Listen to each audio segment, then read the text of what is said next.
Welcome to The Explainer. We're all about breaking down big topics, and today we've got a fascinating one for you. We're going to look at a story that's nearly 50 years old, but believe it or not, it might just be the single best way to understand modern conflict. All right, so how can an old story be a prophecy? Well, to really get into it, we have to start with a question. And I'll admit, it's going to sound a little strange at first. So what can it teach us? The answer, and this is what's so wild, is pretty much everything.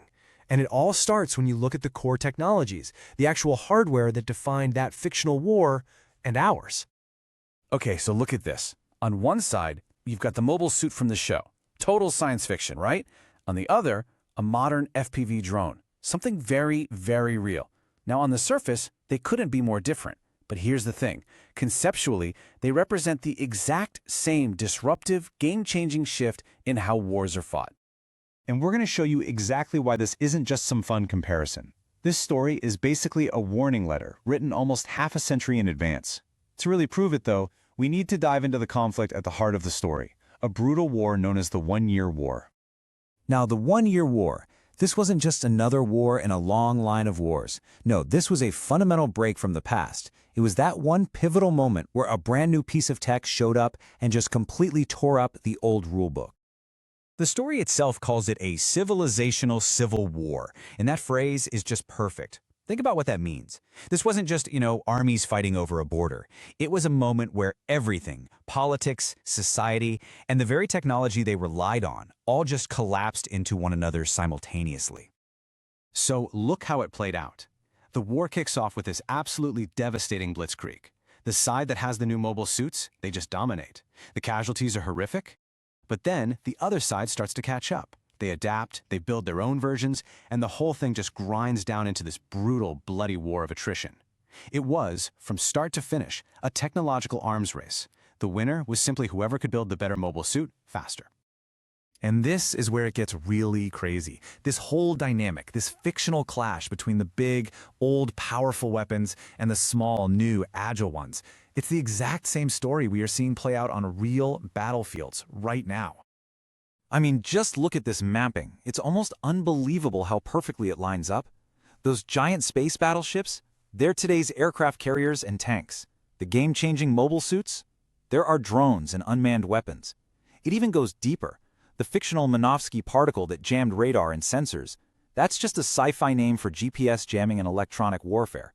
And new types with their enhanced senses, that's basically AI-assisted targeting. The story literally laid out a perfect model for the clash between huge, expensive weapons and small, cheap, decentralized attackers. So this brings up a really crucial paradox, right? How is it that the most expensive, most powerful weapons on the planet are suddenly the most fragile? It just doesn't seem to make sense. Well, the story actually gives us three key reasons, and they are playing out in the real world with, honestly, some chilling accuracy. This is what really illustrates the new rules of the game. First up, you've got cost asymmetry. The math is just broken. A multi-million-dollar tank getting taken out by a drone that costs a few $1,000s, that's not sustainable. Then there's the democratization of attack. What that means is that the ability to see and shoot with incredible precision isn't just for superpowers anymore. Smaller groups can do it. And finally, you have concentration of risk. Think about it. Losing one giant billion-dollar battleship is a catastrophe. Losing one drone, well, that's just an acceptable loss. Okay, but let's step back from the tech and the tactics for a second. Because beyond all that, this story is an absolutely brutal look at the human cost. At what happens when a technological revolution in warfare just spirals completely out of control. This wasn't some conventional war fought by soldiers on a remote battlefield. No, this was total war. And from day one, the primary targets were cities, were civilians. The result? In just the first few weeks, something like 50% of the entire human population was killed. It's an unimaginable number. And as the war just dragged on and on, something else happened. Both sides, the good guys and the bad guys, they started throwing their ideals out the window. All that mattered was winning, at any cost. They fell apart into corruption, into infighting. They were just being driven by the sheer momentum of the war itself. And that's why the story calls it a war where neither side could be the victor. Because by the end, what was even left to win? But for all of its incredible, almost frightening accuracy, there's one critical way the story differs from our reality. And this is the truly chilling part. In this one respect, our world is actually harsher than the fiction. See, in the story, no matter how advanced the technology got, there was still a human being at the center of it, a pilot inside the mobile suit. And because of that, there was still room for things like heroism, honor, sacrifice, for human courage to actually mean something on the battlefield. That's the one future this story didn't quite see coming. We are now creating a battlefield where human courage is becoming, well, tactically irrelevant. An operator can sit in a chair thousands of miles away, completely safe from any physical harm. And that changes the entire moral equation of what it even means to fight. And that's why we say this story isn't just a classic. It's a warning letter.